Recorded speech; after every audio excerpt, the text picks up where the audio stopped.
गिबियावनो आङो दिनै जोबोद खुसि दिनै जोंहा भेरगाव कलेजनि जिथु इलेक्सन बेवहाय आङो देरहासार जानो हाबाय सासे जिएस महरै आरो अनलि नट आङो सासे जिएस महरै देरहासार जानो हादोंब्लाबो आङो अनलि नट सिंगोल हिसाबै आङो देरहायाखै बेवहाय आंहा गोबांथार आंनि जिथु फंबाय बिनानाव आरो बे जौमा फरायसालिमानि जोंनि जिथु इउनिट एबसुनि जिथु बिबानगिरि बिथांमोननिसिमबो आङो रोजा रोजा साबायखर बावदों।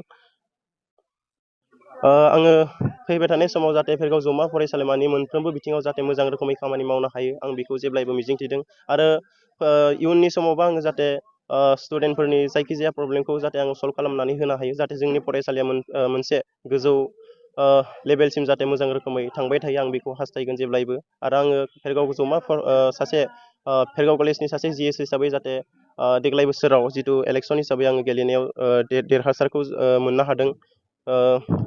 बे देरहासारनायनि गेजेरजोंनो आङो जाहाथे मोजां रोखोमै खामानि मावलांनो हायो। दिनैनि भेरगाव जौमा फरायसालिनि बिसायख'थियाव आं सिमांसा बर' भाइस प्रेसिडेन्ट महरै देरहानो हादों। ओमफ्राय आंजों लोगोसे आरो 6 जन आंनि लोगोफोर बिसायख'थियाव पार्टिसिपेट खालामदोंमोन बिसोरबो देरहानो हादों। जोंना मा होनो एजिएसआव एसिस्टेन्ट जेनेरेल सेक्रेटारियाव मनुज बसुमतारी बिथाङा देरहानो हादों आरो मेगाजिन सेक्रेटारियाव जाफुंसार बर'आ देरहानो हादों। ओमफ्राय लिटारेसार सेक्रेटारियाव सुसिला बसुमतारीया देरहानो हादों। ओमफ्राय बयस कमन रुमाव बिप्लब बर' बिथाङा देरहानो हादों आरो गार्लस कमन रुमाव सम्बारी बसुमतारी बिथाङा देरहानो हादों।